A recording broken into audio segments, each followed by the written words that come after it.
श्री स्वामी समर्थ, जय जय स्वामी समर्थ। तर आजच्या व्हिडिओमध्ये आपण पाहणार आहोत की कोणतीही पूजा करताना संकल्प करणे फार महत्त्वाचे आहे। संकल्प कसा करावा आणि का करावा त्याचं महत्त्व काय। तर कोणतीही पूजेचे इच्छित फळ मिळण्यासाठी आपण हा संकल्प निश्चित केला पाहिजे। आपण संकल्पाशिवाय जे आपली जी व्रत करतो किंवा पूजा करतो त्याचे सर्व फळ इंद्रदेवाला जाते, त्याचे फळ आपल्याला मिळत नाही। त्यामुळे संकल्प हा निश्चितच करावा लागतो। आपण आपल्या धर्मामध्ये भरपूर प्रकारच्या आपण पूजा करतो, व्रत करतो, वैकल्य करतो, वेगवेगळ्या सेवा करतो देवाच्या। पण या सर्व सेवा करताना आपल्या काहीतरी इच्छा असतात आणि त्या इच्छा पूर्ती होण्यासाठी आपण काहीतरी संकल्प केला पाहिजे। हा संकल्प आपण संकल्प केल्यामुळे आपले ते व्रत असेल, ती पूजा असेल, ती पूर्णत्वाला जाते।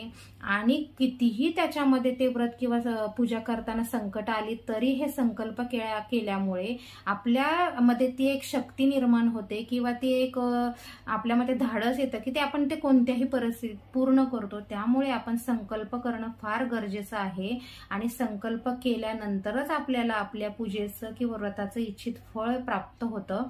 तर आपण पाहूया संकल्प का करायचा आहे। तर पूजा करण्याच्या अनेक पद्धती शास्त्रात सांगितलेल्या आहेत। विधिवत पूजा केल्याने लवकरच पूजेचे फळ आपल्याला प्राप्त होते आणि त्याच प्रकारे शास्त्रानुसार कुठलीही पूजा करताना संकल्प करणे फार गरजेचे असते। पूजेच्या आधी संकल्प केला नाही तर पूजेचं जे सफळ होत नाही आणि ते सर्व फळ आपण इंद्रदेवाला जातं आणि ते असं सांगितले जाते। त्यामुळे कुठलीही पूजा करताना संकल्प हा केलाच पाहिजे। तर संकल्प घेणे म्हणजे काय करणे, तर संकल्प म्हणजे आपण इंद्रदेवाला आणि स्वतःला साक्षी ठेवून अशी प्रतिज्ञा करायची आहे की मी हे जे कार्य इच्छापूर्तीसाठी करत आहे तर ते अवश्य मी पूर्ण करेल असा संकल्प घ्यायचा आहे। आणि संकल्प घेताना हातात पाणी घेतले जाते, कारण पंचमहाभूतांपैकी अग्नी, पृथ्वी, आकाश, वायू आणि पाणी असते। तर त्या पंचमहाभूतांचे स्मरण करून आपण हा संकल्प घेतो। तर गणपती हा पाण्याचा अधिपती आहे, त्यामुळे शेवटी आपण गणपती बाप्पांना समोर ठेवून किंवा कारण आपण कुठल्याही कार्यामध्ये गणपती बाप्पांचं आधी आवाहन करतो किंवा त्यांची पूजा करतो।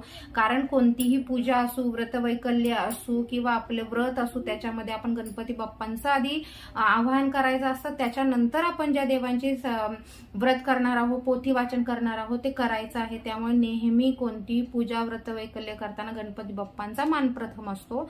आणि ते जर गणपती बाप्पांच्या समोर आपण पाणी हातामध्ये, उजव्या हातामध्ये वाहून जर संकल्प केला तर आपलं हे कार्य पूर्ण होतं, याच्यामध्ये कसल्याही प्रकारचे अडथळे येत नाही। त्याच प्रकारे एकदा संकल्प केला तर ती पूजा करणे गरजेचेच असते, ती करावीच लागते।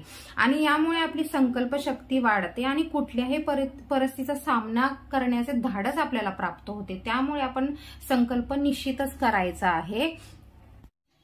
आणि संकल्प कसा घ्यायचा आहे, तर आपण अगदी आपल्याला जर संस्कृतमध्ये संकल्प घेणं येत नसेल किंवा वेगवेगळ्या साध्या बोली भाषेमध्ये म्हणायचं असेल तर या दिवशी या ठिकाणी मी या व्रताचा संकल्प करत आहे आणि मी एवढ्या दिवशी किंवा एवढे गुरुवार करणार आहेत आणि हा संकल्प मी पूर्ण करेल असं म्हणून आपलं स्वतःचं नाव, वेळ, दिनांक या दिवशी मी संकल्प केला आहे आणि हा मी पूर्णत्वास नेईल, माझी ही इच्छा आहे असं म्हणून आपण हा संकल्प करायचा आहे।